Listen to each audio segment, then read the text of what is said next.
Thorne thought he'd finally broken her when he threw his pregnant wife into a freezing rainstorm to replace her with a manipulative mistress. But 10 months later, his victory turned into his greatest nightmare. He invited Amara to his Christmas Gala to humiliate her. But the second the doors swung open, the billionaire's heart stopped. Amara wasn't alone, and the newborn in her arms didn't just have his eyes. It held the secret evidence of the mistress's deadly frame-up. As the champagne glasses shattered and the room went deathly silent, Ethan realized that while he was busy flaunting his wealth, his disposable wife was raising the hair he never knew existed. And she wasn't there for a second chance. She was there to bury him. Welcome to Mr. James' family, where we bring you the most heart-wrenching stories of betrayal and justice. You won't believe how Amara exposes the mistress's lies in front of everyone. Trust me, the ending will leave you in tears. So, if you believe that every mother deserves respect, hit that subscribe button right now and join our family. Don't move an inch, because this story is about to get shockingly real. The envelope arrived on a Tuesday morning. Amara sat in the small apartment she'd been renting for the past 9 months, feeding her son his bottle. The paper was cream-colored, expensive. She recognized the Thorne family seal immediately. Her hands trembled as she opened it. You are cordially invited to the annual Thorne Christmas Gala. X. She read it 3 times. Why would Ethan invite her? They hadn't spoken since that night. The night he'd destroyed everything. Baby Elijah stirred in her arms, his tiny fingers wrapping around her thumb. He had Ethan's dark hair, his strong jawline. Every time she looked at her son, she saw the man who'd thrown her away like garbage. The rain had been merciless that night. She'd stood outside the gates of the mansion, soaked to the bone. One hand pressed against her stomach, where their child was growing. She'd wanted to scream, to tell him the truth, but the words had frozen in her throat. Now, holding this invitation, she understood. This wasn't about reconciliation. This was about humiliation. Her neighbor, Mrs. Chen, knocked on the door. The elderly woman had become her only friend in this new life. You look troubled, dear. Amara showed her the invitation. Mrs. Chen's face hardened. Don't go. Men like that, they only want to hurt you more. But Amara's mind was already working. For 9 months, she'd been silent. She'd built a life from nothing, working night shifts at the hospital while pregnant, saving every penny. She'd given birth alone, with only a kind nurse holding her hand. Ethan didn't deserve to know his son, but maybe he deserved to see what he'd lost. I'm going, she said quietly. Mrs. Chen sighed. Then go with your head high. Show him you survived. That night, after Elijah fell asleep, Amara stood in front of the mirror. The woman staring back at her was different from the one Ethan had married. Her eyes held something new, something sharp and unbreakable. She thought about the girl she'd been. Shy. Desperate to please. She'd met Ethan at a charity function, where she'd been volunteering. He'd been drawn to her kindness, or so she'd thought. The wedding had been grand, but their marriage had been cold. Ethan had never loved her. She knew that now. She'd been a trophy. A gentle, obedient wife who never questioned him, never challenged him. The perfect accessory for a man who wanted to appear noble while his heart remained stone. Chloe had entered their lives 8 months into the marriage. Beautiful, sophisticated, everything Amara wasn't. Ethan had claimed she was just a business associate. But Amara had seen the way he looked at her. The signs had been there all along. She picked up her phone and called the only person from her old life who'd remained loyal. "Thomas?" The old butler's voice cracked with emotion. "Mrs. Thorne, I've hoped every day you'd call. I need to know something. Is he happy?" There was a long pause. "No, ma'am. He drinks more now. Chloe is there constantly, but I see no joy in his eyes. The house feels empty." "Good." The word surprised her. She'd never been vengeful before, but motherhood had changed her. She'd fight now. For Elijah, for herself. "Thomas, I'm coming to the party. I was hoping you would. There's something you need to know. Something I've been keeping." "What is it?"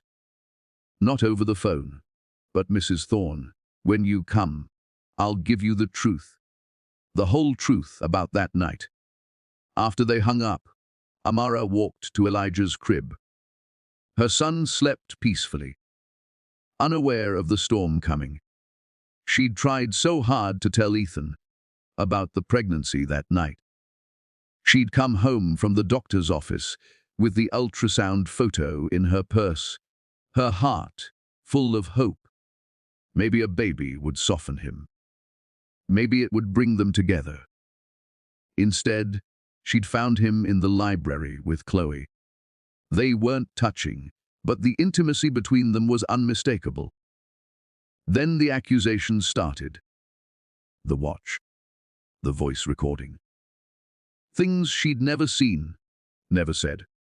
But Ethan had believed it all without question, because he'd wanted to. The next 2 weeks passed slowly. Amara planned carefully. She wouldn't wear designer clothes or try to compete with the world Ethan lived in. She would go as herself, as a mother, as a survivor. She bought a simple coat from the thrift store. It was cream-colored, modest, but it fit her perfectly. She hand-knitted a blue blanket for Elijah, working late into the nights while he slept. Mrs. Chen helped her prepare. "You're sure about this?" the older woman asked the night before the party. "No. But I'm doing it anyway." "What do you want from him?" Amara thought about that. What did she want? An apology? Money? Recognition? No, she wanted him to know. To understand what he'd destroyed. To see his son and know he'd never be a father to him. "I want him to lose sleep the way I did." The morning of the party, Amara woke up at dawn. Elijah was fussy, sensing her anxiety. She fed him, bathed him, dressed him in a simple blue onesie. She looked at the birth certificate on her desk. Under, father. She'd written, unknown. It had been the hardest thing she'd ever written, but also the most honest. Ethan Thorne was unknown to this child. He'd never held him, never heard his first cry, never stayed up all night worrying about every breath. He was a stranger. As she prepared to leave, her phone rang. "Hello. Amara." The voice made her blood run cold. "Chloe. How did you get this number?" "I have my ways. I know about the invitation. Don't come. You'll only embarrass yourself." Amara's grip tightened on the phone. "Is that a threat?" "It's advice. Ethan has moved on. He's happy. You're just a ghost from a past he'd rather forget. Come if you want, but you'll leave more broken than you arrived." The line went dead. Amara stood there, shaking. Not from fear, from rage. She picked up Elijah, grabbed her coat, and headed for the door. Mrs. Chen was waiting outside. "Remember who you are now, not who you were." Amara nodded. The drive to the Thorne estate took 40 minutes. With each mile, memories flooded back. The first time Ethan had brought her here, she'd been overwhelmed by the grandeur. Now it just looked empty. The gates were open, decorated with golden lights and white ribbons. Christmas music drifted from inside. Expensive cars lined the driveway. Amara parked her beat-up Honda at the end of the row. It looked pathetic next to the Bentleys and Rolls-Royces. She checked her reflection one last time. No makeup. Hair pulled back simply. She looked tired because she was tired. Riemann. Elijah was awake now, his blue eyes wide and curious. "Ready to meet your father," she whispered. The baby cooed softly. She stepped out of the car into the cold December air. Snow had started to fall. Light and gentle. The mansion loomed ahead, every window blazing with light and warmth. She could turn back now. Go home. Forget this. But then she remembered that night. The rain, the pain. The loneliness of giving birth without anyone who loved her. She remembered Ethan's words. "You are nothing but a gold digger hiding behind a shy face." She'd believed him for a while. Wondered if maybe she had been using him. But no. She'd loved him genuinely, foolishly. She'd asked for nothing except his kindness. And he'd given her cruelty instead. Amara walked toward the entrance, her son in her arms. A valet tried to take her coat. She shook her head. The doors opened. Inside was a world she'd once belonged to. Crystal chandeliers. A string quartet playing in the corner. Women in gowns that cost more than most people's yearly salary. Men in tuxedos, laughing too loud, drinking too much. And there, at the center of it all, standing on the grand staircase, like a king surveying his kingdom, was Ethan Thorne. He looked the same. Sharp suit, cold eyes. Chloe was draped on his arm like jewelry, wearing a dress that shimmered gold. Ethan was speaking, his voice carrying across the room. "Some people are like anchors. They pull you down." The crowd laughed politely. "I invited my ex-wife tonight so she could see what a real queen looks like." He looked toward the door, expecting to see a broken woman. Instead, he saw Amara. Their eyes met across the room. Everything stopped. Time fractured into pieces. Ethan's champagne glass paused halfway to his lips. The smile melted from his face like wax near flame. Amara stepped forward. One foot, then another. The crowd parted without realizing they were moving. She kept her eyes locked on his. No fear, no tears. Just steady, burning calm. Chloe's perfectly manicured nails dug into Ethan's arm. "Ooh, let her in," she hissed. But Ethan couldn't speak.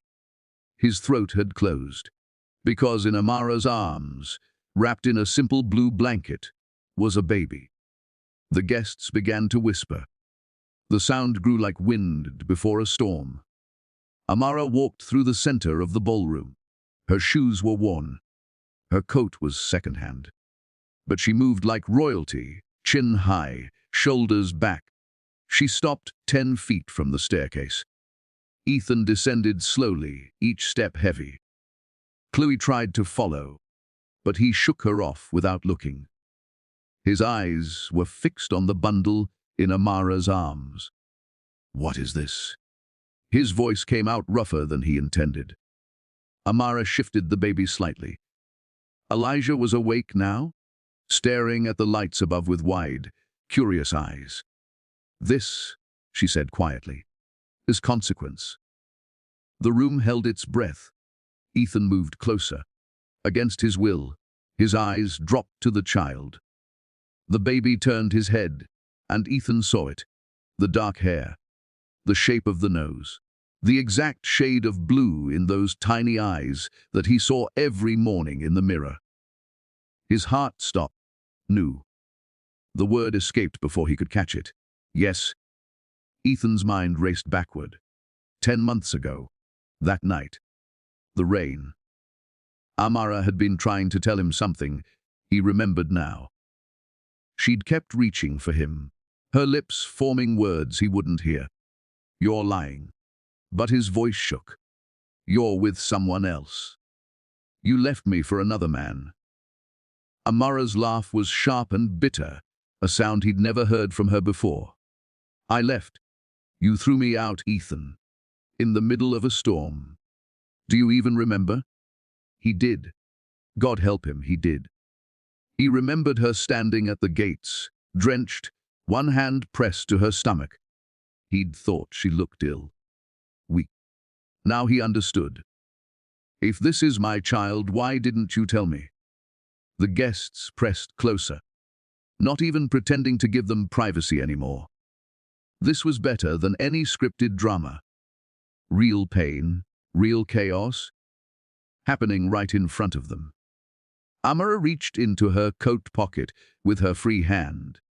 She pulled out a wrinkled piece of paper, protected in a plastic sleeve. She held it up. "This is the ultrasound from that day. October 3rd. The day you decided I was a thief and a liar without letting me speak." Ethan took the paper with shaking hands.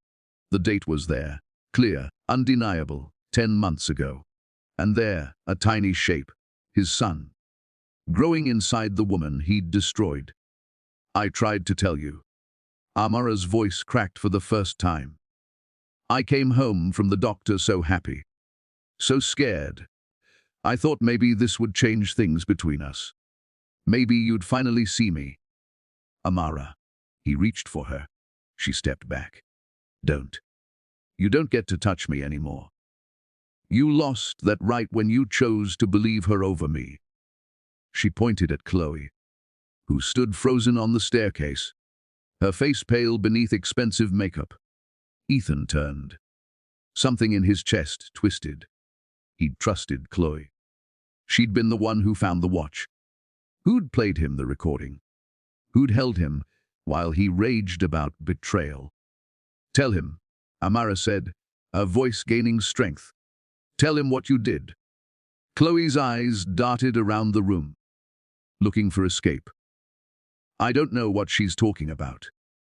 She's clearly unstable, Ethan. Showing up here with some random baby, making wild accusations." "Random." Amara's voice rose. "Look at him. Everyone in this room can see it. He's a Thorne." The guests murmured agreement. The resemblance was impossible to deny. Ethan stared at his son. The baby's eyes found his face and held it. Something ancient and primal stirred in Ethan's chest. Protection, recognition, love. The feeling terrified him. He'd spent his whole life building walls. His father had taught him that emotions were weakness. Business was everything. People were assets or liabilities. Amara had been an asset once. Good for his image.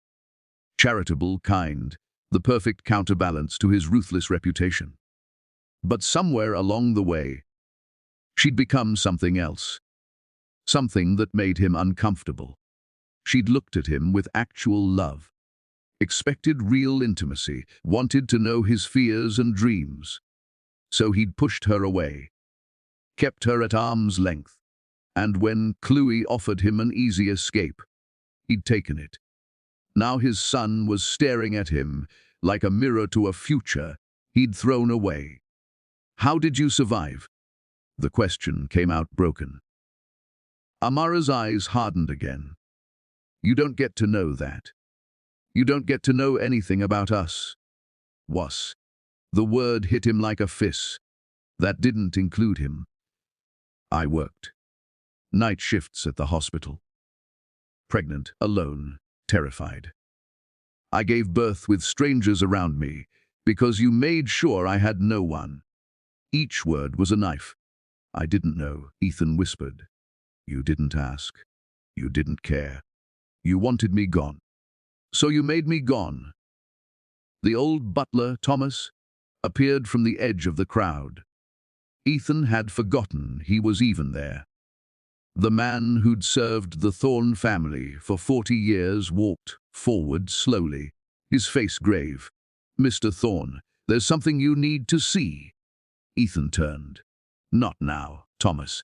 "Yes, now." The old man's voice held unusual steel. "I've been quiet for too long. I won't be quiet anymore." He pulled a small tablet from his jacket pocket. His hands shook as he pressed play. The screen showed the security footage from 10 months ago. The bedroom. Empty at first. Then Chloe entered, looking around nervously. She opened Amara's bedside drawer and carefully placed something inside. The diamond watch. The Thorne family heirloom. The room erupted. Ethan's vision blurred red. He spun toward Chloe. She backed up the stairs, shaking her head. "That's edited." She paid him to make it. But Thomas wasn't finished. He played another clip. Chloe in what looked like a recording studio, speaking into a microphone, imitating Amara's voice, piecing together sentences, creating the confession Ethan had heard. The truth crashed down like a building collapse. Chloe had destroyed his marriage, had manipulated him, had stolen his child's first 9 months of life. Get out. His voice was deadly quiet. Chloe tried to smile, to charm her way out. "Ethan, baby, let me explain." "Jitty oat." The roar shook the chandeliers. Security appeared from nowhere. Chloe screamed as they grabbed her arms, dragged her toward the door.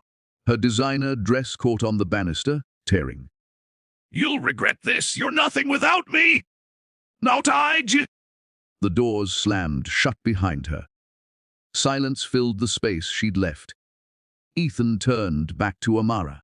His face was different now, broken open. Raw. "I'm sorry, God. Amara, I'm sorry. I didn't know. I should have listened. I should have trusted you." Amara stood perfectly still. The baby had fallen asleep against her chest, exhausted by the noise and lights. "You should have loved me." The words were simple, devastating. "I do." She shook her head slowly. "Numb? You love the idea of me. The quiet, grateful girl who made you look good. But you never knew me, never wanted to. Let me try now. Please. Let me meet my son. Let me fix this." For a moment, Ethan saw something flicker in her eyes. Hope maybe, or memory of old feelings. But then it died. "His name is Elijah. Elijah Chen. Not Thorne." The guests gasped. To deny a child the family name was the ultimate rejection. "You can't do that," Ethan said. "He's my heir, my son." "No. He's mine. I carried him. I birthed him alone. I've fed him every night, changed every diaper, sung every lullaby. Where were you?" "I didn't know." "You didn't care to know. There's a difference." Amara adjusted the blanket around Elijah's sleeping face. Her hands were gentle, practiced. The hands of a mother who'd learned everything alone. "I came here tonight because I wanted you to see what you lost. I wanted you to meet your son once, so you'd spend the rest of your life knowing he exists and you can't have him. That's cruel." "So was the rain." The reference made Ethan flinch. He remembered now. Every detail. Her soaked clothes. Her shaking hands. The way she'd looked at him one last time before walking away. "I'll fight you," he said. "For custody. I have resources." "Fight then, but you'll lose, because I have something you'll never have." "What?" "His love." The truth of it settled like ash. Elijah didn't know Ethan existed. Would never call him daddy. Would never run to him for comfort or look at him with trust. Ethan had money, power, influence. But his son would grow up knowing none of it. Would learn to tie his shoes, ride a bike, face his fears without Ethan there. Please. He hated the begging in his voice. "Don't take him from me." "I'm not taking him from you. You threw him away before he was even born." Amara turned toward the door. Ethan grabbed her arm without thinking. She froze, looked down at his hand, then up at his face. "Let go." Something in her voice made him obey immediately. She walked away. Past the shocked guests. Past the lavish decorations. Past the life she'd once been part of. Ethan stood in the center of his mansion, surrounded by luxury and emptiness, watching the only real thing he'd ever had disappear into the snow. Thomas approached quietly. "Sir, I should have shown you that footage months ago. I was afraid. I'm sorry." Ethan couldn't speak. His throat was full of broken glass. "If it helps, she never badmouthed you. Even when I visited her at the hospital, when she was working herself to exhaustion, she never said a cruel word about you." That made it worse somehow. The guests began to leave, whispering, already spreading the story. By morning, all of New York would know. The ruthless Ethan Thorne had a son he'd thrown away. His reputation would never recover. Good. He deserved worse.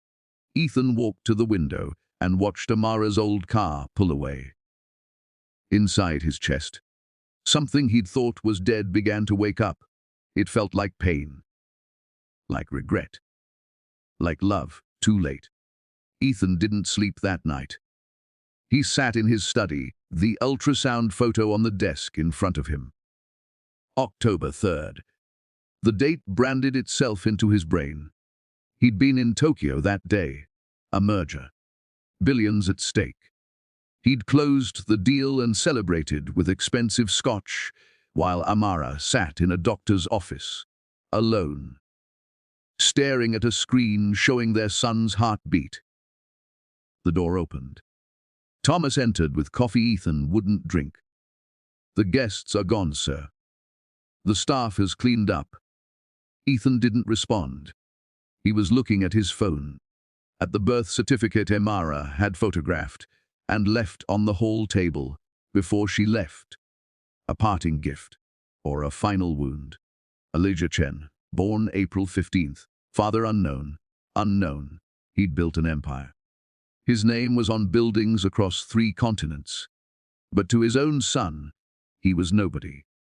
"Thomas, tell me about her. The months after she left."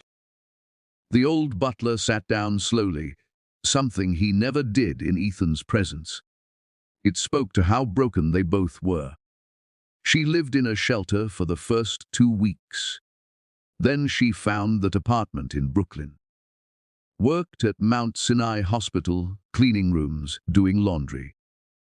Night shifts because they paid more. Ethan's hands curled into fists.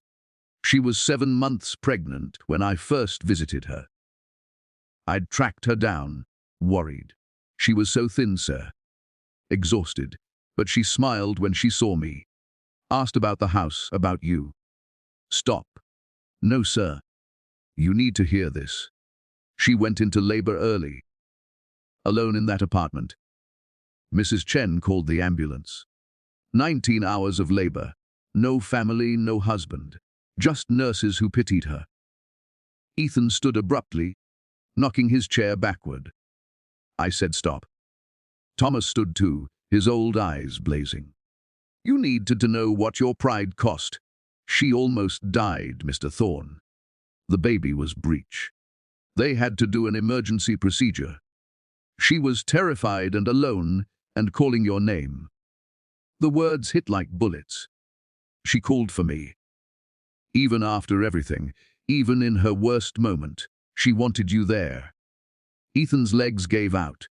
He sat on the floor, his back against the mahogany desk that cost more than most people's cars. "What have I done?" Thomas knelt beside him, something his arthritis probably screamed against. "What men like your father taught you to do. Protect yourself first. Trust no one. Show no weakness. My father was wrong." "Yes, sir, he was." They sat there together, master and servant, both mourning different things. Outside, dawn was breaking. Christmas morning. Somewhere in Brooklyn, Amara was probably awake already, feeding Elijah. The thought of that domestic scene, that intimacy he'd never share, carved him hollow. His phone buzzed. A message from his lawyer. I saw the news. We need to talk about damage control. Damage control. As if his son was a PR problem. Ethan threw the phone across the room. It shattered against the wall. I need to see them again.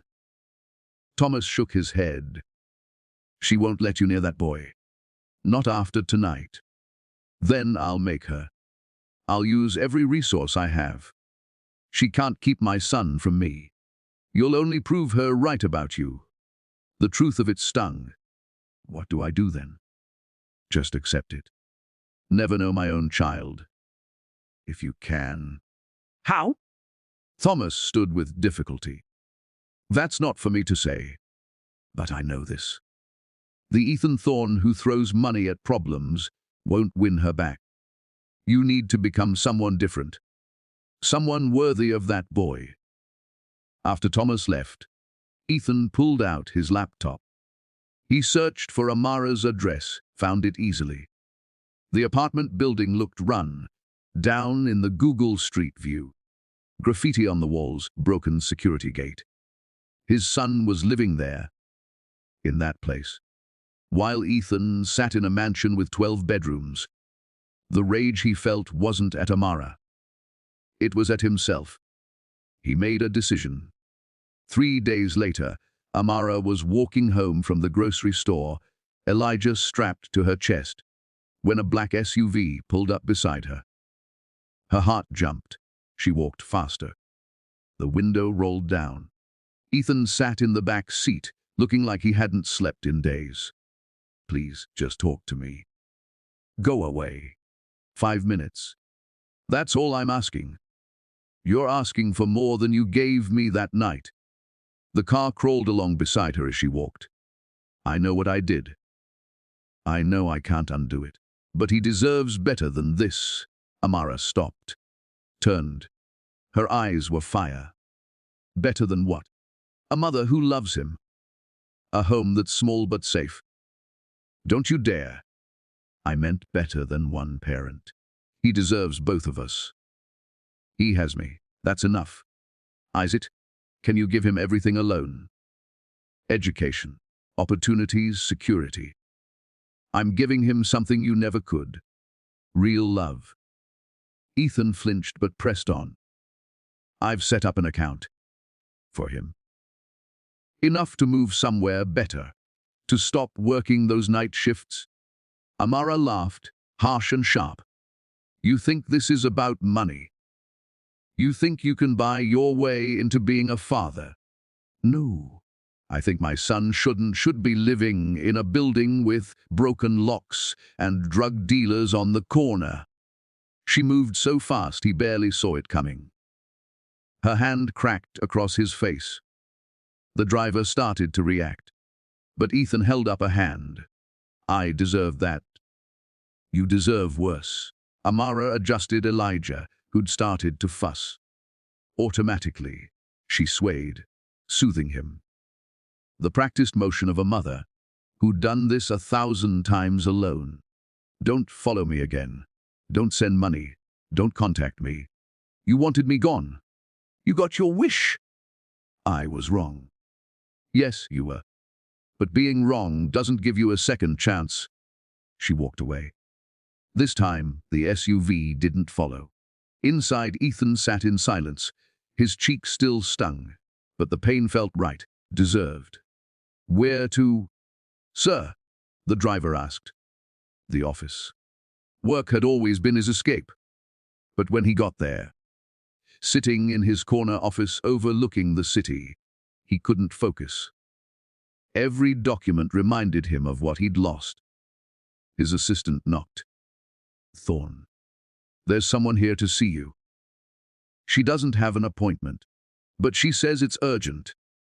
Tell them I'm busy. Sir, she says her name is Mrs. Chen. Ethan looked up. Send her in. The elderly woman who entered was small, grey-haired, with eyes that missed nothing. She didn't wait for permission to sit. "You're the man who hurt my girl." "Yes." "Good. At least you don't lie about it." Mrs. Chen studied him like a specimen under glass. "I came to tell you something. Not because you deserve to know, but because that baby deserves a chance at a full life." Ethan leaned forward. "Amara is proud. Too proud sometimes. She's been doing everything alone because she thinks she has to. Because you made her believe she wasn't worth fighting for. I know. I'm trying to fix it. Be throwing money at her. By showing up in your fancy car. That's not fixing anything. That's you still being the same man who threw her away." The words landed like hammers. "Tell me what to do then." Mrs. Chen smiled, but it wasn't kind. "You want to be in that boy's life. You earn it. Not with money. With time. With change. Show up every day. Help. Don't demand. Don't control. Just be there, and maybe, after months or years, she'll trust you enough to let you hold your son." Months. Years. You threw away 9 months already. What's a few more? She stood to leave. Mrs. Chen. "Wait, how is she? Really?" The old woman paused at the door. Scared. Stronger than you ever gave her credit for. She wakes up 3 times a night to feed him. Works from home now, doing medical billing. Makes enough to get by. She sings to him every morning. Old songs her grandmother taught her. Each detail was a gift and a punishment. And she never talks about me. She doesn't need to. I see it in her eyes sometimes. When Elijah does something that reminds her of you. The grief is still fresh. After she left, Ethan made another decision. He called his lawyer. "Draw up papers. I want to set up a trust for Amara and Elijah.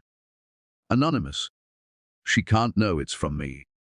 Sir, if you want custody." "Not yet. Not until I deserve it. Sir, just do it. And then I need you to find someone, a contractor. I want that building where she lives renovated. Security improved, but quietly. She can't know I'm involved. This is highly irregular." "I don't care." Over the next 2 weeks, Ethan became a ghost in his own son's life. He paid for repairs to Amara's building, through shell companies. He ensured the hospital, where she worked from home, got a massive anonymous donation that came with raises for their billing staff. He drove by her apartment, sometimes late at night, and watched the lights in her window, trying to imagine the life happening inside. Thomas kept him updated. She got the raise. She cried when they told her. Good. The building manager is confused about the renovations but grateful. Good. Sir, this is costing you. I don't care what it costs. But Ethan knew money wasn't enough. Mrs. Chen was right. He needed to change who he was. The problem was, he didn't know how. He'd been raised by a father who showed love through bank statements, who measured worth in quarterly reports, who'd taught him that vulnerability was failure.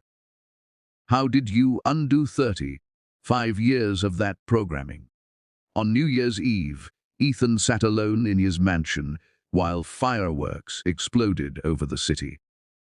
He thought about last year. Amara had been here.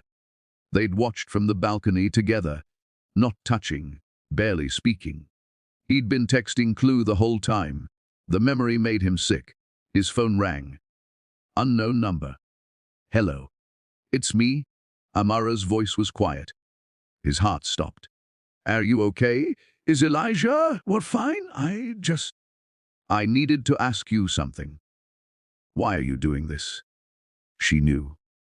Somehow she'd figured it out. Doing what? The building repairs. The raise. Don't lie to me, Ethan. I'm not stupid. He was quiet for a long moment. Because you were right. Money can't buy back what I lost. But it can make sure my son is safe. That his mother doesn't have to work herself to death. I don't want your guilt melt. It's responsibility. It's the least I can do. Silence on the line. Then, he smiled today. For the first time, a real smile. Ethan's throat closed. I wish I could have seen it. I know. More silence. Amara, I'm not asking for forgiveness. I know I don't deserve it. But please let me help. Even if it's from a distance. Even if you never let me near him. Just let me do this. He heard her breathe out slowly. Okay. Okay. But Ethan, this doesn't change anything between us. You're still a stranger to him. To me now, too. I understand. She hung up. Ethan sat in the darkness, holding his phone like a lifeline. It wasn't much, but it was something. A small crack in the wall she'd built. Outside, the city celebrated a new year. New beginnings. For the first time in months, Ethan felt something that might have been hope. February brought freezing rain to New York. Amara stood at her apartment window, watching ice coat the streets below. Elijah was asleep in his crib finally. He'd been fussy all week, fighting a cold that terrified her every time his tiny chest struggled for breath. She'd taken him to the clinic 3 times.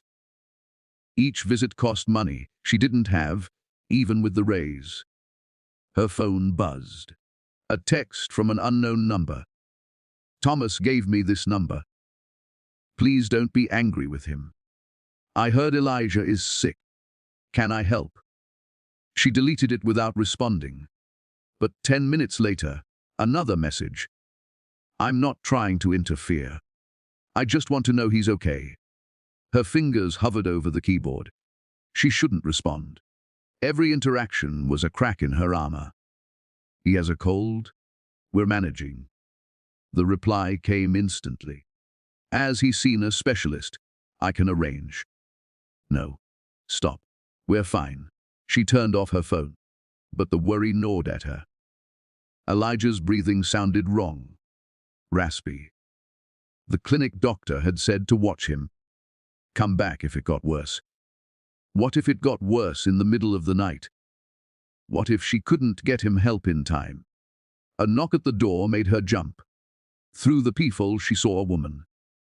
Mid-40s, professional clothing, kind face. Can I help you? Ms. Chen. My name is Dr. Sarah Martinez. I'm a pediatric pulmonologist. I was asked to check on your son. Amara's blood went cold. By whom? The doctor looked uncomfortable. I was told you'd ask that. I was asked not to say. But I promise I'm here to help, not to interfere.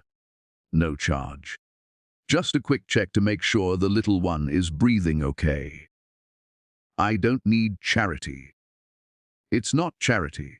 It's a concerned party making sure a child is healthy. Amara should have slammed the door. But Elijah chose that moment to cough a wet, struggling sound that made her stomach drop. She let the doctor in. Doctor. Martinez was professional, gentle. She examined Elijah with practiced efficiency, listening to his lungs, checking his oxygen levels. He has bronchiolitis. Common in babies his age, but it needs monitoring. I'm going to prescribe a nebulizer treatment. And I'd like to check on him again in 2 days. I can't afford. Already taken care of. By Ethan. The doctor didn't confirm or deny. Whoever arranged this cares about your son's health. That's what matters right now. After she left, Amara sat holding Elijah, torn between gratitude and fury. Ethan was inserting himself into their lives through back channels, controlling things. Exactly what she'd feared. But Elijah was breathing easier after the treatment. That mattered more than her pride. She turned her phone back on, texted Ethan. Send the doctor again if she thinks he needs it. But this doesn't mean you get to see him. His response was immediate. I know. Thank you for letting me helm. Over the next week, Dr. Martinez visited daily. She was warm, funny, never pushy. She talked to Amara like a person, not a charity case. You're doing an amazing job with him, she said on the 5th visit. Being a single mother is the hardest job in the world. Did Ethan tell you about us? Sarah hesitated. He told me enough. That he made terrible mistakes. That he's trying to make amends without overstepping. That's a generous interpretation. Isaac. He could have sued for custody. Used his money and lawyers to take Elijah from you. But he hasn't. He's just helping from the shadows. Amara hadn't thought about it that way. He threw me away like garbage. Now he wants to play the hero. Maybe he's just trying to be less of a villain. After Sarah left, Amara couldn't stop thinking about those words. The truth was Ethan had been quiet. No demands, no threats. Just anonymous help that made her life slightly less impossible. She hated that it was working, that her anger was developing cracks. The next day, Mrs. Chen knocked with news. There's a woman downstairs asking for you. Says her name is Linda Thorne. Amara's heart stopped. Ethan's mother. She hadn't seen Linda since before the wedding. The woman had made her disapproval clear. Amara wasn't from their world, wasn't sophisticated enough, wasn't white. Tell her I'm not home. I did. She said she'll wait all day if she has to. Amara looked at Elijah, sleeping peacefully after his treatment. Watch him. I'll be back. Linda Thorne sat in the building's small lobby, like a queen on a throne made of broken furniture. She wore a Chanel suit and pearls. Her grey hair was perfectly styled. Amara, you look thin. Not, how are you? Just judgment. Mrs. Thorne, what do you want? Linda stood, her movements elegant despite her age. To see my grandson. No? I'm not asking permission. You don't have rights here. Neither does your son. Linda's expression flickered. Something almost human. You're right. We don't. But that doesn't stop me from wanting to meet him. Why now? You didn't care about me when I was your son's wife. Why care about my son? Linda was quiet for a long moment. My husband was like Ethan, cold, ruthless. He raised our son to be the same. I didn't fight it. I thought that's what strength looked like. This isn't my problem. No. But Ethan told me what he did to you. Everything. And I need you to know that I'm ashamed of him, of myself for creating him. The admission caught Amara off guard.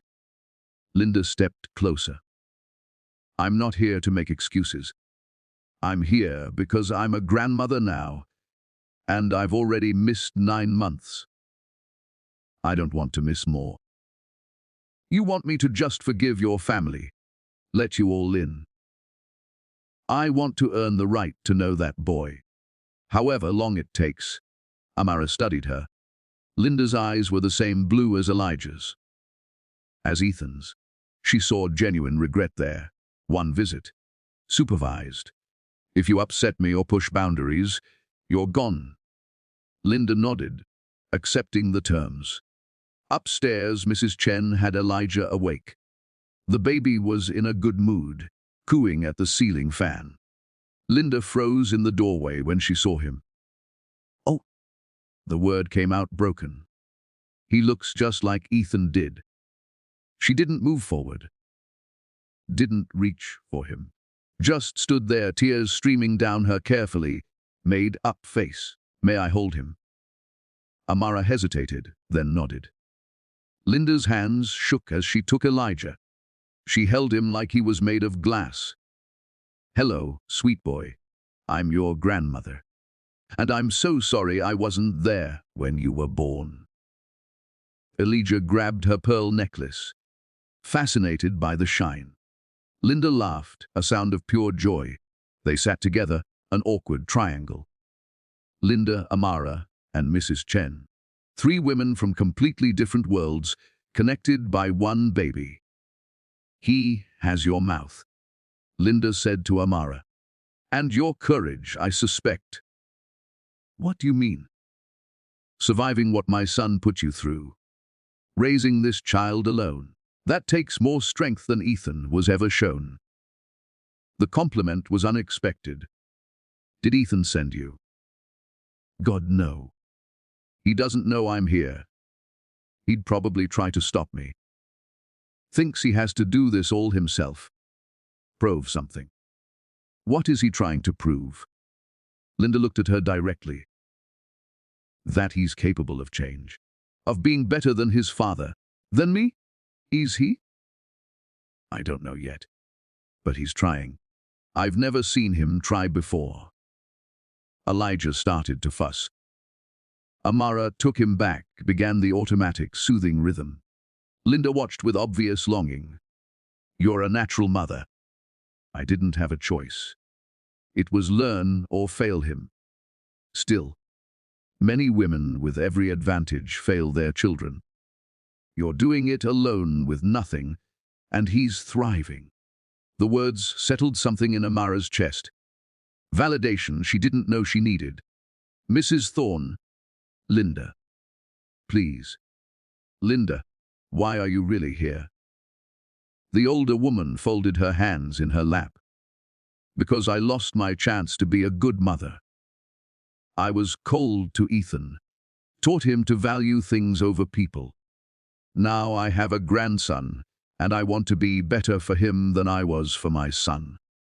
That's not my responsibility to fix. No, but maybe we can help each other. You need support. I need redemption." Amara wanted to say no, to protect herself and Elijah from more thorns, more complications. But she was tired, so tired of doing everything alone. "You can visit. Once a week. Here, you don't take him anywhere without me. You don't tell Ethan about these visits." "Agreed. And if you hurt me or try to manipulate me, you're done." Linda stood, gathering her purse. "Thank you. I know you don't owe me this." After she left, Mrs. Chen whistled low. "That was unexpected. Tell me I didn't just make a huge mistake." "Time will tell." But that woman looked at that baby like he was her second chance. People do desperate things for second chances. That's what worries me. That night, after Elijah was asleep, Amara's phone rang. "Ethan." She almost didn't answer. "What?" "My mother visited you." He sounded panicked. "I just found out. I'm so sorry. I'll tell her to back off." "She already came. We talked." Silence. "Are you okay?" "I'm fine. I told her she could visit once a week." "You what?" "Elijah deserves to know his grandmother, even if his father is still a stranger." The dig landed. She heard him breathe out slowly.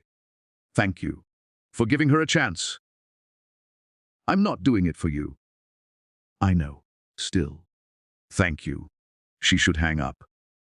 But something made her ask, "Did you really not know she was coming?" "No, my mother and I aren't exactly close. Haven't been since my father died." "Why?" "Because she sees too much. Sees through the armor I wear. Reminds me I'm human." The vulnerability surprised her. "Ethan, why are you really doing all this?" "The doctor, the building repairs, everything?" Long pause. "Because I lie awake every night thinking about you in that rain. About you giving birth alone. About my son's first smile that I missed. And I can't undo any of it. But I can try to make sure nothing like that happens again. That's guilt, not love. Maybe it started as guilt. But now, I just want him safe. Want you safe. Even if I never get to be part of it. Amara's throat tightened. I have to go. She hung up before he could hear her cry. Because the worst part was, she was starting to believe him. March arrived with unexpected warmth. Amara pushed Elijah's stroller through Prospect Park, watching him reach for cherry blossoms drifting on the breeze. He was growing so fast. 5 months old now. Laughing, trying to roll over, becoming a person. Linda had kept her promise. Every Tuesday afternoon, she arrived at the apartment, never late, never empty-handed. She brought practical things. Diapers, formula, books about child development. She never mentioned Ethan unless Amara asked. Today, she'd asked, how is he? Linda had looked up from where she was folding baby clothes. Honestly, lost. He's at the office 18 hours a day. Doesn't eat properly. Thomas says he found him sleeping at his desk twice last week. That's not my problem. No, but it's the truth. Now, walking through the park, Amara couldn't stop thinking about it. Her phone buzzed. A text from an unknown number. There's a package at your building's front desk. For Elijah. Not from Ethan. She frowned, changed direction, headed home. The package was large, wrapped in plain brown paper. No return address. Inside was a handmade mobile. Wooden animals painted in soft colors, hanging from carefully carved branches. It was beautiful, clearly expensive in terms of time and skill, if not money. There was a note. Sephrai made this. Took me 3 weeks. I don't know if you'll use it, but I wanted him to have something from me that wasn't just money. Amara held one of the wooden elephants. The paint was slightly uneven. The carving showed marks of inexperienced hands, but it was made with care. Real effort. She hung it above Elijah's crib. That night, as she watched the animals spin slowly in the breeze from the window, she made a decision. She texted Ethan. He loves the mobile, thank you. 3 minutes later, her phone rang. You used it. He sounded shocked. Don't make me regret it. I won't. I wasn't sure you'd even open the package. I almost didn't. Silence. Then, how is he? Amara looked at Elijah. Asleep beneath the spinning animals. He's perfect. He rolled over yesterday. From his back to his stomach. She heard Ethan's sharp intake of breath. That's a big milestone. Yes. I wish I'd seen it. The raw pain in his voice cracked something in her chest. Ethan, I need to know something. And I need the truth. Why, Chloe? What did she give you that I didn't? Long silence. She almost thought he'd hung up. Nothing. She gave me nothing. Then why? Because she didn't need anything from me. You looked at me like you expected me to be good, to be kind. It was terrifying. Chloe looked at me like I was already everything I should be. It was easier. So you chose easy over real? Yes. And it's the biggest mistake of my life. Amara sat down, suddenly exhausted. I gave you everything, Ethan. I loved you when you were cold. Stayed when you pushed me away. Believed you'd change. And you destroyed me for it. I know. Do you? Do you really understand what it felt like to stand in that rain, carrying your child, knowing you hated me? I didn't hate you. You didn't love me either. The truth hung between them. You're right, Ethan said finally. I didn't. Not the way you deserved. I loved the idea of you. The perfect wife who made me look human. But I never learned who you really were. And now I want to. If you'll let me. Amara looked at Elijah again. I don't know if I can trust you. I know. But I'm asking for the chance to prove you can. How? However you need me to. She thought about it. About Linda's weekly visits. About the mobile spinning above her son's crib. About the doctor who'd saved Elijah from getting worse. There's a mother. Baby class at the community center. Tuesdays and Thursdays. 10 a.m. You can come. Not as his father. Just as someone who wants to learn about babies. You sit in the back. You don't approach us. You don't tell anyone who you are. You just watch and learn. You'd let me see him. From across a room. That's all. Take it or leave it. I'll take it. Thank you. God, Amara, thank you. She hung up before she could change her mind. Mrs. Chen found her on the floor, crying. What happened? I think I just made a terrible mistake. Or a brave choice. What's the difference?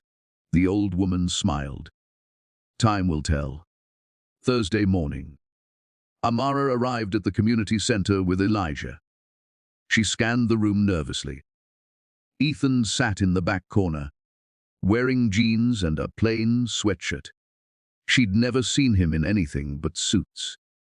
He looked younger, more human. Their eyes met.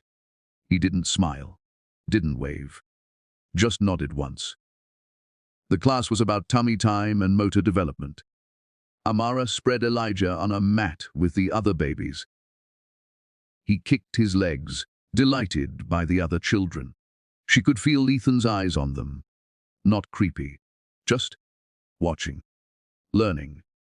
When the class ended, she packed up quickly, but Ethan was waiting outside. Don't, she warned. I just wanted to say thank you for letting me see him. You were supposed to leave separately. I know. I'm sorry, He's so beautiful, Amara. You've done such an amazing job with him. Despite herself, she felt warm. He's a good baby. He's perfect. He has your smile. She did smile then, just a little. And your stubborn streak. Ethan laughed. The sound was rusty, like he hadn't done it in months. Can I come to the next class? If you follow the rules. Back of the room. No approaching. I promise. He became a regular fixture. Every Tuesday and Thursday. Always in the back. Always watching with hungry eyes. The other mothers noticed. Who's the guy in the corner? One asked during week 3. Just someone learning about babies. He watches you like you're the only person in the room. Amara glanced back. Ethan was focused on Elijah, who was attempting to grab a rattle. His face held wonder. He's making up for lost time. After week 4, Ethan was waiting outside again. You're breaking the rules. I know. But I have something to ask. The class is doing a field trip to the Children's Museum next week. Can I come? Why? Because I want to see him experience new things. I want to be there, even if I'm just in the background. Amara studied him. He'd lost weight. There were circles under his eyes. But something else had changed too. The cold arrogance was gone. He looked softer. You can come. But Ethan, you're still a stranger to him. Don't expect more than this. I know. This is more than I deserve already. The museum trip was chaos. 10 mothers, 12 babies, too much noise and color. Elijah loved it. He stared at the fish tank like it held the secrets of the universe. Amara was trying to juggle him and the diaper bag when suddenly Ethan was there. Let me help. She should say no, but her shoulder hurt from the bag's weight. He took it carefully, maintaining distance. They walked through the museum like that. Not together, but not completely separate either. At the butterfly exhibit, Elijah started crying. Tired, overwhelmed. Amara tried to soothe him, but he was working himself into a full meltdown. "May I?" Ethan asked quietly. Her first instinct was to refuse. But she was exhausted, and Elijah was getting worse. She handed him over. Ethan held his son for the first time. The baby quieted immediately, startled by the new person. He stared up at Ethan with wide eyes. "Ethan," and whispered. His voice shook. "I'm." Elijah grabbed Ethan's finger, held on tight. Amara watched Ethan's face transform. All his walls crumbled. Tears streamed down his cheeks. "Is real," Ethan breathed. "I knew he was real, but holding him, he's strong, healthy, despite everything. Because of you. Because you're an incredible mother." Elijah yawned, settling against Ethan's chest. "He trusts you," Amara said, surprised. "He shouldn't. He doesn't know what I did. He only knows what you're doing now, being here." Trying. They stood there, a strange triangle. Not quite a family. But not strangers anymore either.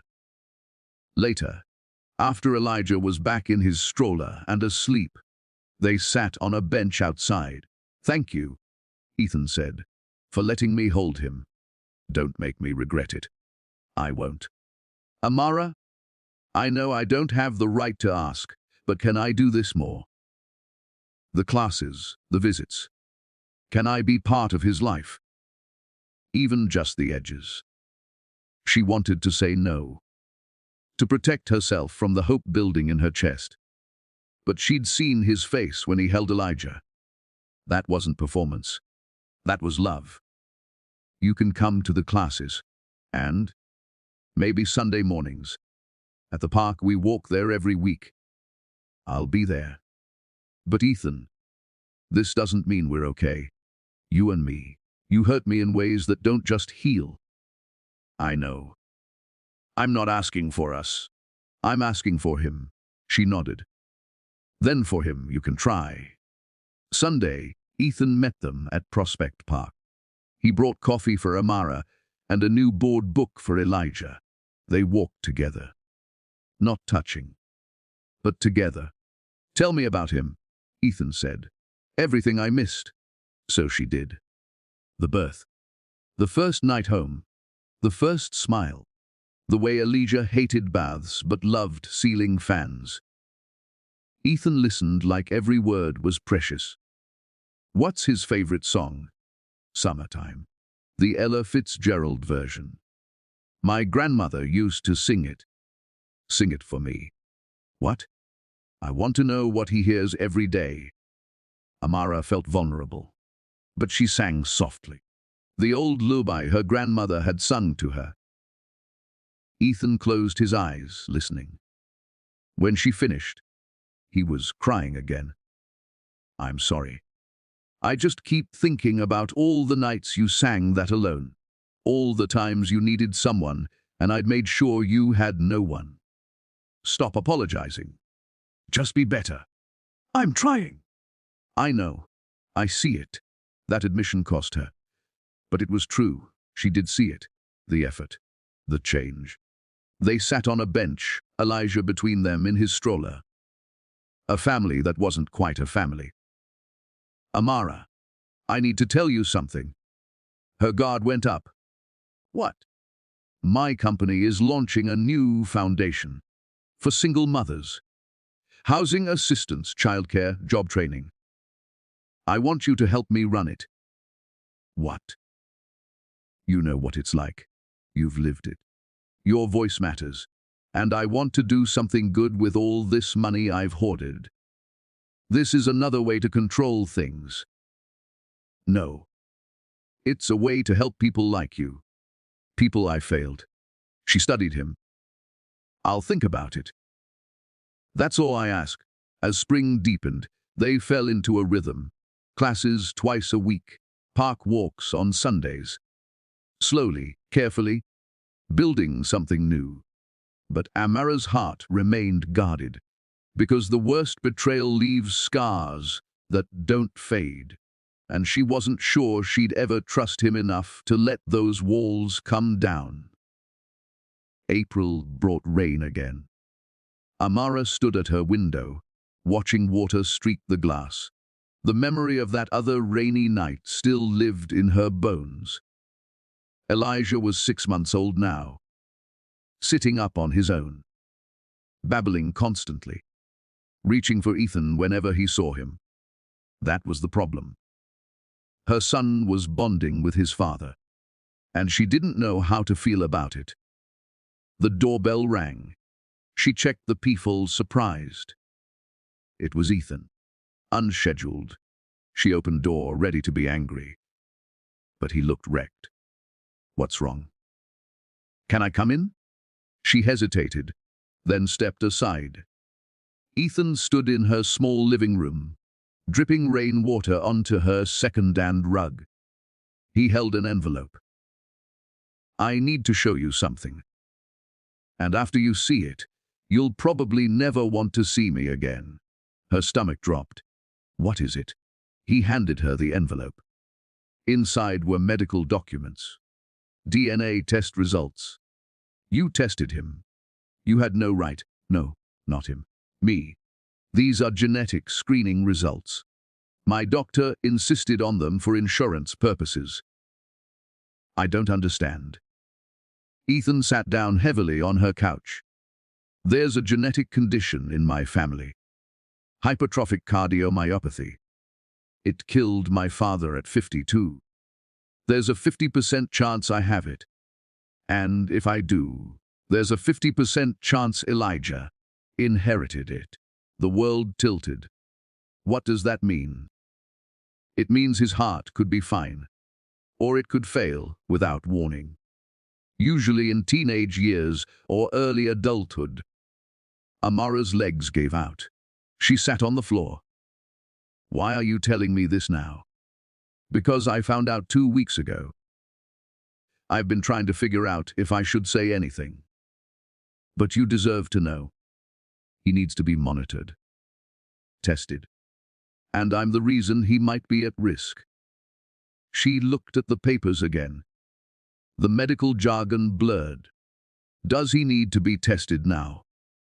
The doctors say we should wait until he's older. 2 or 3. But we need to watch for signs. Fatigue, trouble breathing, fainting. Like his cold in February. That was different. But yes, we need to be careful. Amara felt rage building. So you've given him more than just your eyes. You've maybe given him a death sentence. I know. Do you? Do you understand that I carried him, gave birth to him, kept him alive for 6 months, and now you're telling me he might die young because of you? Ethan's face crumpled. I would give anything to take it back, to change my DNA, to protect him from this.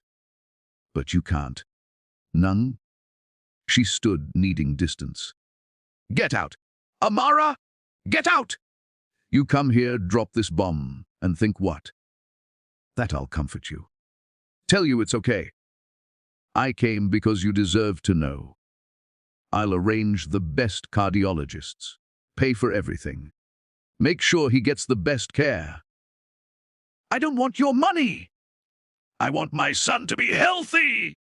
I want him to grow up and not have to worry about his heart stopping. She was screaming now. Elijah started crying in his crib. Ethan stood. I'm sorry. I'm so sorry. Sorry doesn't fix this. Sorry doesn't change his DNA. He walked to the door, shoulders slumped in defeat. I'll email you the doctor's information.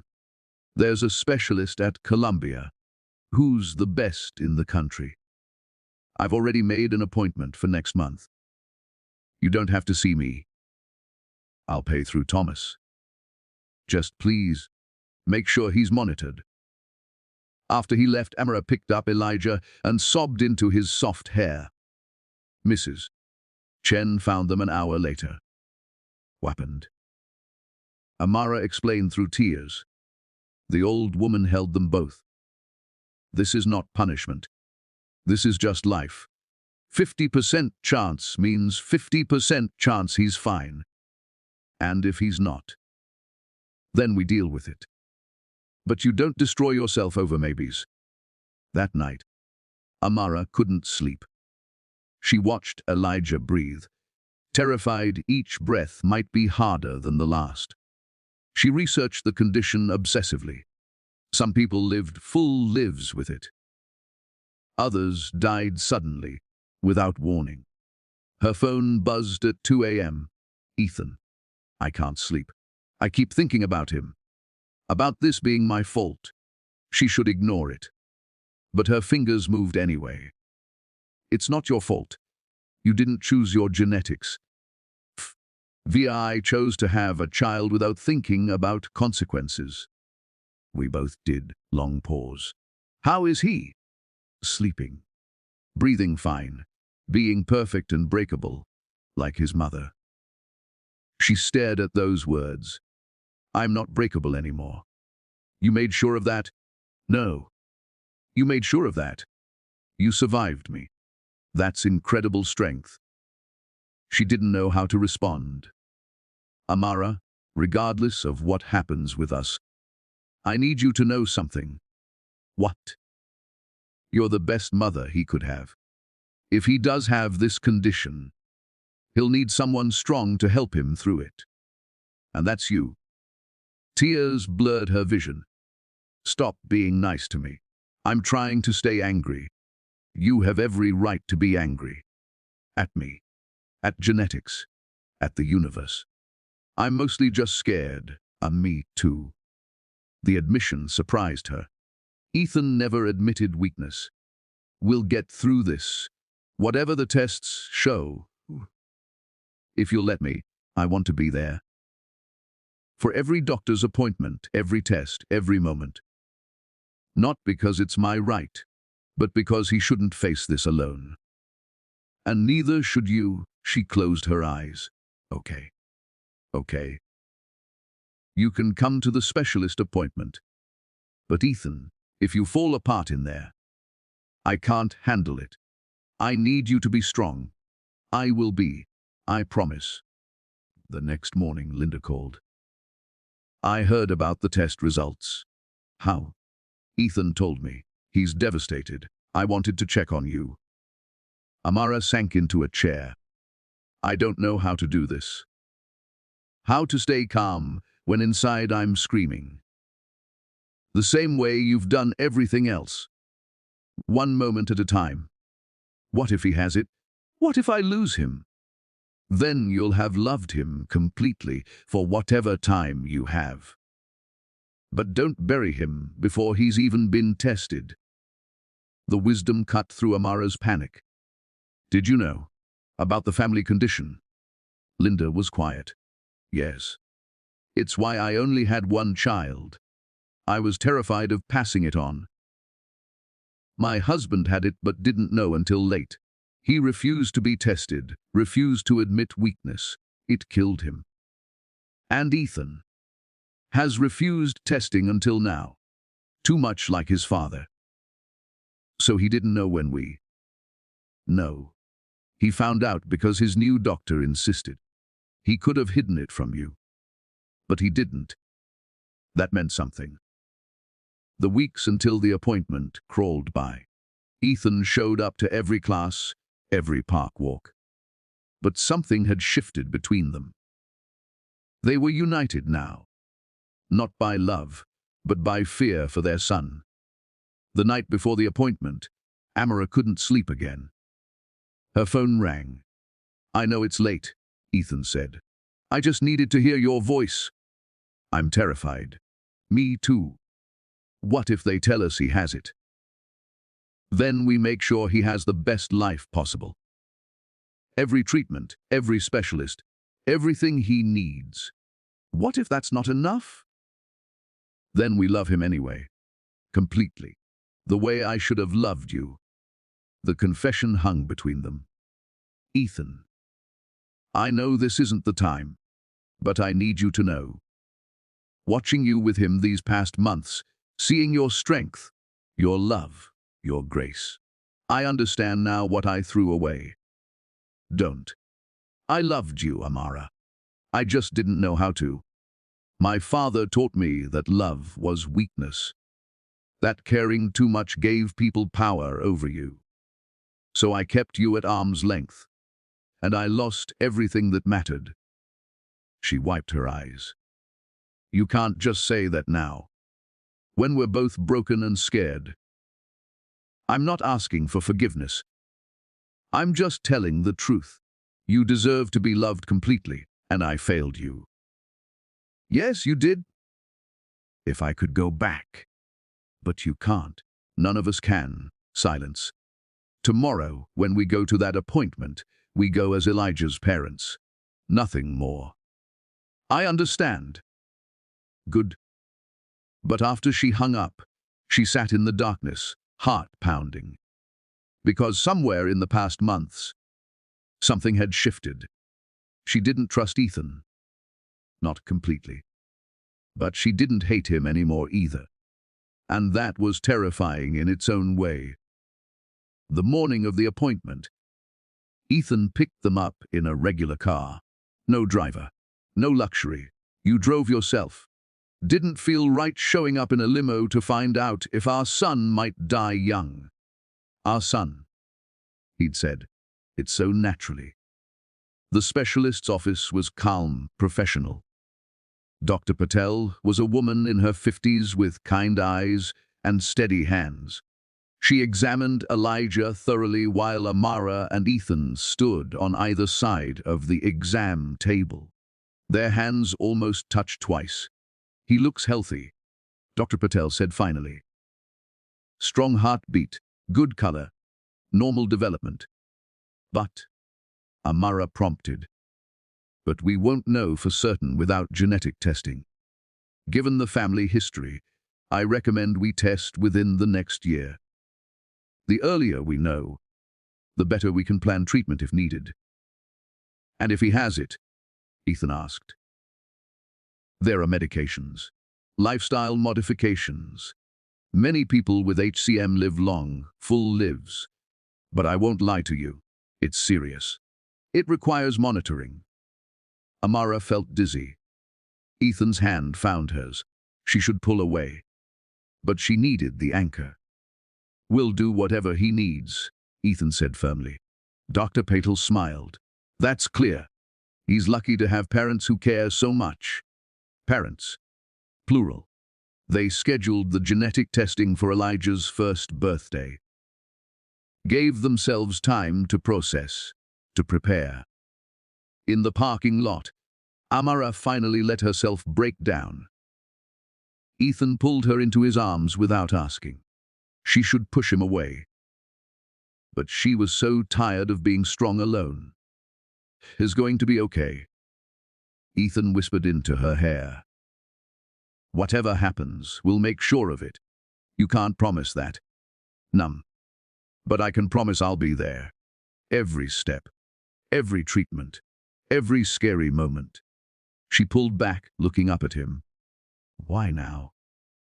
Where was this man when I needed him? He was hiding.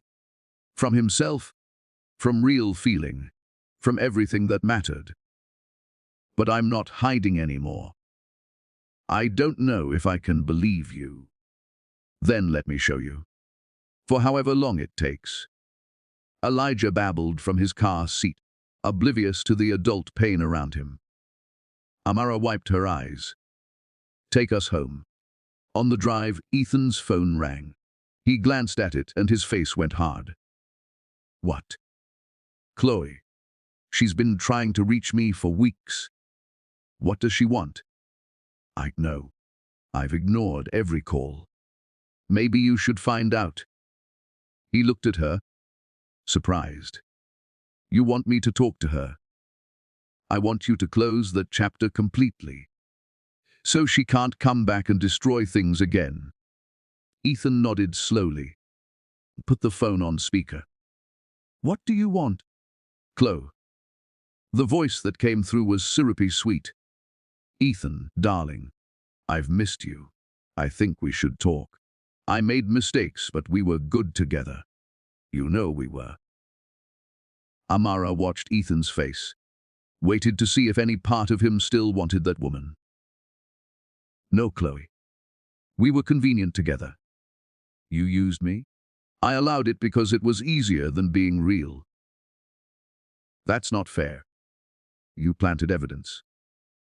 Destroyed my marriage. Kept me from knowing my son. There's nothing left to say. I did it because I loved you? No, you loved my money, my name, my power. But you never knew me. Amara's breath caught. She'd never heard him this clear, this certain. Ethan, please, don't contact me again. If you do, I'll get a restraining order. He hung up. Silence filled the car. Thank you, Amara said quietly. For what? For ending it clearly. For not leaving it open. That part of my life is over. There's only one woman I care about. Even if she'll never feel the same way again. Their eyes met in the rearview mirror. Amara's heart thundered. Because she was starting to feel things she shouldn't. Things that terrified her. She was starting to forgive him. And she didn't know if that made her strong or foolish. September arrived with golden light. Elijah's first birthday was in 5 days. The genetic test results were scheduled to arrive tomorrow. Amara sat in her apartment, now larger thanks to a move she'd finally accepted help with. Not from Ethan's money directly, but from the foundation they'd built together over the past months. The foundation had become her purpose, helping single mothers find housing, childcare, hope. Women who'd been where she was, alone and terrified. Ethan worked beside her every week, not as the boss, as a partner. Somewhere in those long hours planning programs and reviewing applications, something had shifted. The walls around her heart had developed cracks. Her phone rang. Dr. Patel. Ms. Chen, the results came back early. Can you come in today? Amara's world stopped. Is it bad? Just tell me. I'd prefer to discuss this in person. Can you be here at 3? Yes, thank you. Her hands shook as she texted Ethan. Results are in. Appointment at 3. Can you come? The response was immediate. I'm on my way. He arrived 30 minutes later. They hadn't planned to go together, but he'd left a board meeting mid-presentation. You didn't have to? Yes, I did. They drove in silence. Elijah babbled happily in his car seat, trying to eat his shoe. In the waiting room, Ethan's leg bounced nervously. Without thinking, Amara put her hand on his knee. Whatever it is, we'll handle it. He covered her hand with his. When did you become the strong one? I always was. You just never noticed. I notice everything now. Dr. Patel called them in. They sat side by side, hands still clasped. The doctor opened the file. Her face was neutral. Elijah's genetic test came back. Amara couldn't breathe. He does not have the HCMG mutation. The room spun. Amara heard herself sob. He's okay. He's perfectly healthy. No elevated risk beyond the general population. Ethan made a sound between a laugh and a cry. He pulled Amara into his arms. She let him. He's okay? Ethan kept repeating. He's okay. Dr. Patel smiled. He'll still need regular checkups like any child. But you can breathe easy. He's a healthy, happy boy. They walked out in a daze. In the parking lot, Ethan spun Elijah around, making him shriek with laughter. You're perfect! You're absolutely perfect! Amara watched them together. Father and son, Ethan had changed so much. The cold, arrogant man from Christmas was gone. This version was softer, more real, more like someone she could love. The thought terrified her. Amara. Ethan set Elijah back in the stroller. I know this isn't the right time. There's never a right time. But I need to say something. Do please. Just listen. She crossed her arms, defensive. These past months with you have been the happiest of my life. Not because of Elijah, though he's everything, but because I've gotten to know you. Really know you. Your strength, your kindness, your sharp sense of humor that you hide. Ethan. I'm not asking you to forgive me. I'm not asking you to love me. I'm just asking if maybe someday you might consider letting me try. Really try. To be the man you deserved from the beginning. Amara's eyes filled with tears. You hurt me so badly. I know. I stood in that rain thinking my life was over. I know. And now you want me to just forget that? No. I want you to see that I've changed, that I'm not that man anymore. People don't change Ethan. I did. You changed me. Elijah changed me. Losing you changed me. She shook her head, but the tears kept falling. I'm scared. Of what? That you'll hurt me again. That this is temporary. That one day you'll wake up and remember. You're a billionaire who could have anyone. And I'm just the girl you threw away. Ethan dropped to his knees, right there in the parking lot. You're not just anything. You're the woman who survived me. Who built a life from nothing. Who raised the most incredible child I've ever known. You're the strongest person I've ever met. Get up. People are staring. I don't care. Amara, I love you. I think I always did. I just didn't know what love was. I thought it was control, possession. But it's not. It's this. Wanting you to be happy, even if it's not with me. Wanting Elijah to have the best mother, which he does. Wanting to spend every day earning the right to be part of your lives. She looked down at him. This powerful man, kneeling in a parking lot, completely vulnerable. Don't know if I can love you back. Not the way I did before.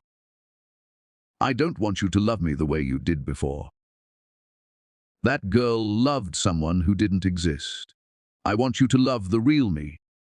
Flawed, trying, desperate to be better. Stand up. He stood. I need time. Real time, not a few months, maybe years, to trust that this is real. I'll wait. And I need you to be honest. Always. No more secrets. Dune. And you have to let me be independent. I'm not going back to being your quiet, obedient wife. I don't want you to. I want my equal. My partner? She studied his face, looking for lies. Found only raw hope. Okay, we can try, slowly. Dating, I guess. Getting to know each other as real people. Ethan's smile could have lit the city. Can I take you to dinner? You and Elijah. Not some fancy restaurant.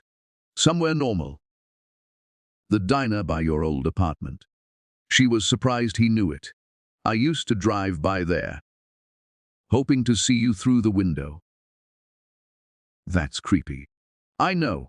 I'm working on being less creepy. She laughed. Actually laughed. Okay. Dinner tomorrow night. That night, Linda called. I heard about the test results. I'm so relieved. Me too. And I heard Ethan finally told you how he feels. Does everyone know everything? Linda laughed. Called me from his car, crying happy tears. Said you're giving him a chance. A small one. That's all he deserves. But Amara, I want you to know something. I see the way he looks at you now. It's how I wished my husband had looked at me. Like you're the sun, and he's been living in darkness. That's dramatic, but true. Give him a real chance, not for his sake, for yours. You deserve to be loved the way you love. After they hung up, Amara looked at Elijah, playing with his blocks. What do you think, baby? Should we give your daddy a real chance? Elijah clapped and laughed, as if he understood. The next night, Ethan arrived exactly on time. He wore jeans and a simple shirt, no designer labels. At the diner, they sat in a worn booth. Elijah in a high chair between them, making a mess of mashed potatoes.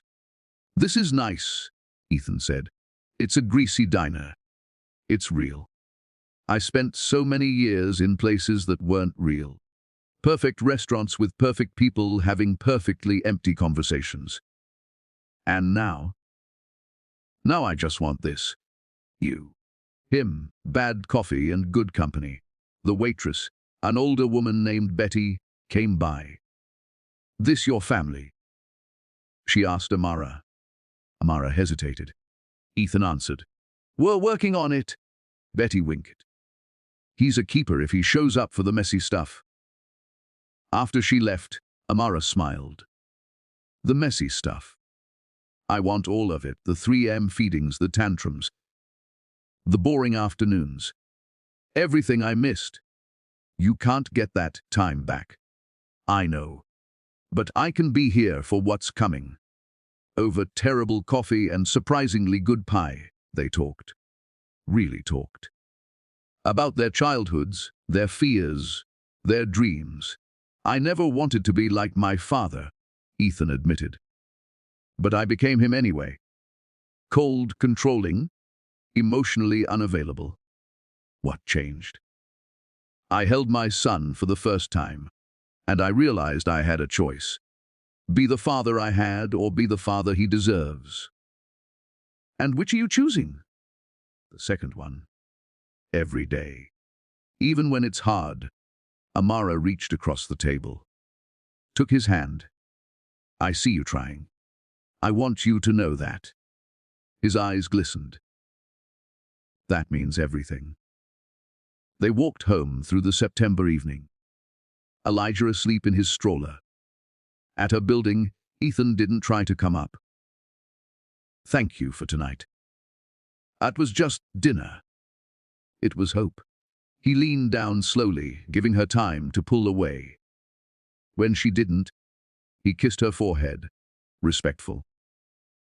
Good night, Amara. Good night, Ethan.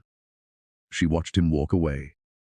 For the first time in almost a year, she felt something like peace.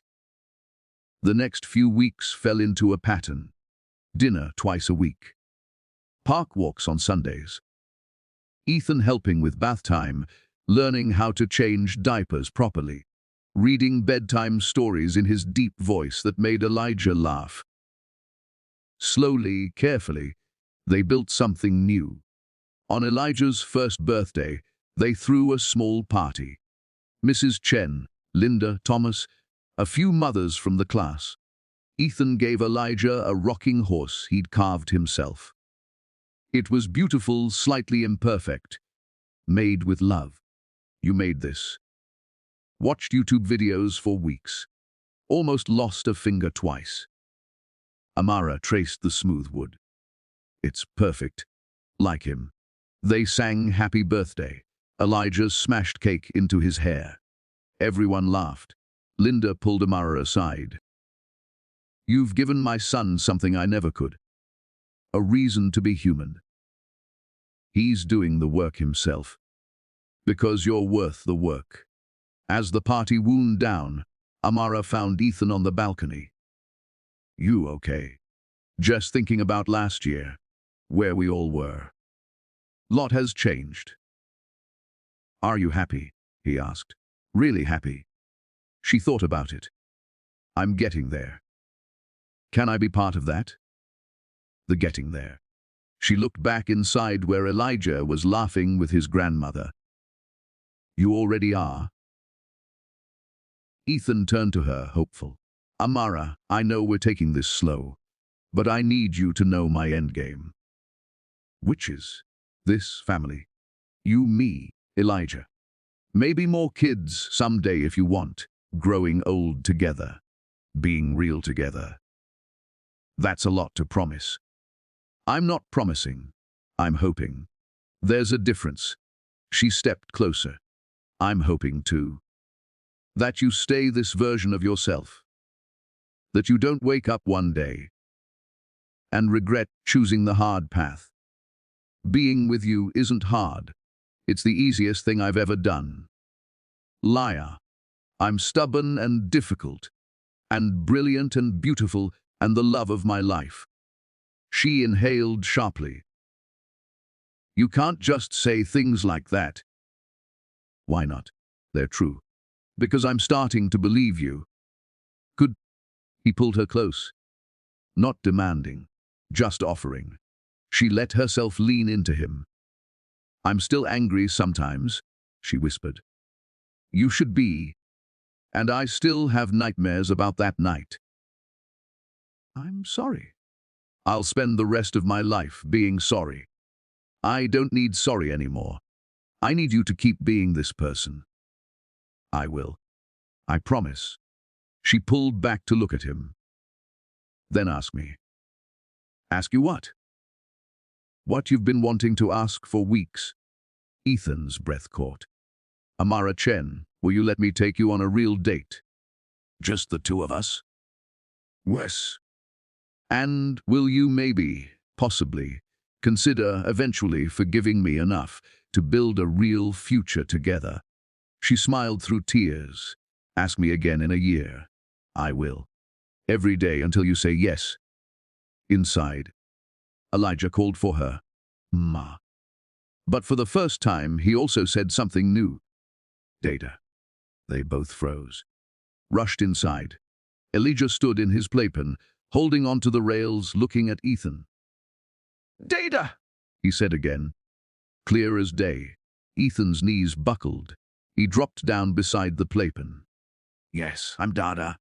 I'm your Dada. Elijah clapped, proud of himself. Ethan looked up at Amara, tears streaming. He called me Dada. I know. I don't deserve this. No.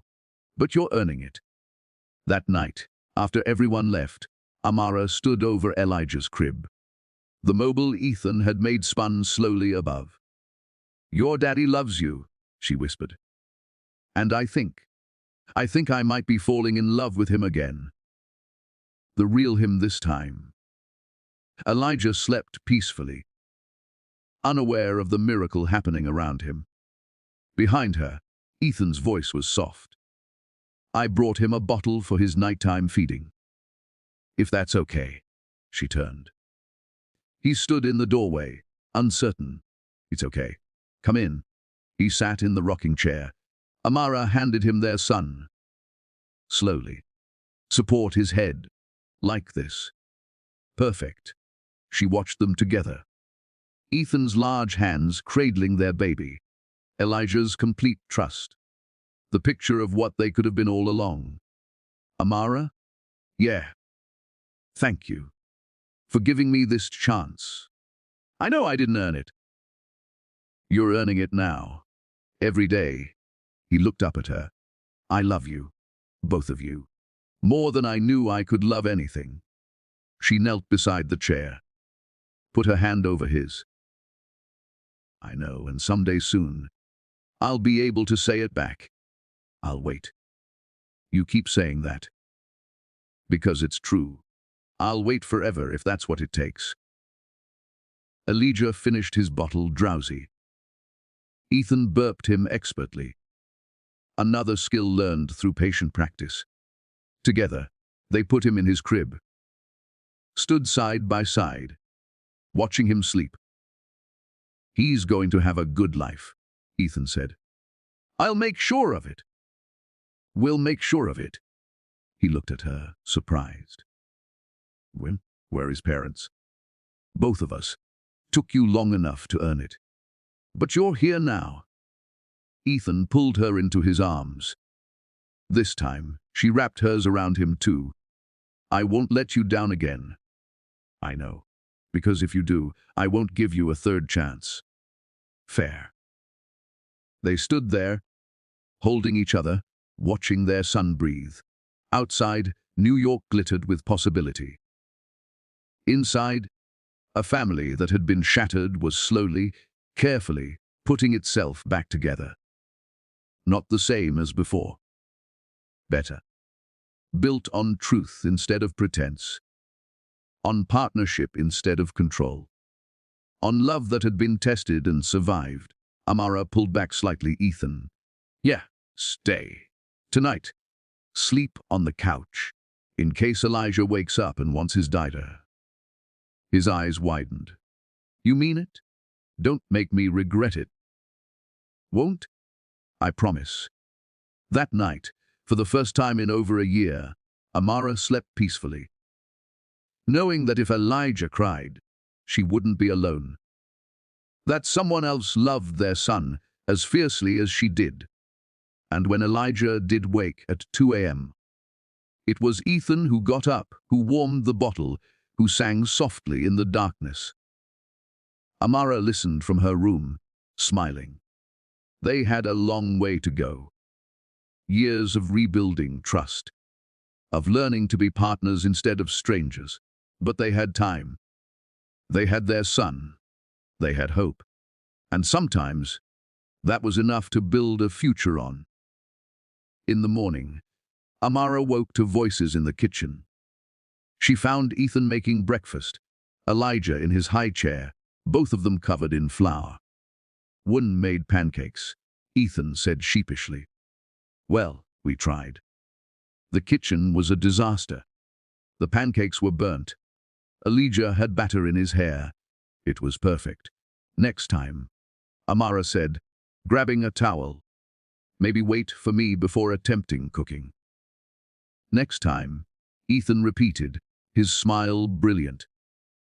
"I like the sound of that." She kissed Elijah's sticky cheek. Then, before she could overthink it, she kissed Ethan's too. "Don't get used to it."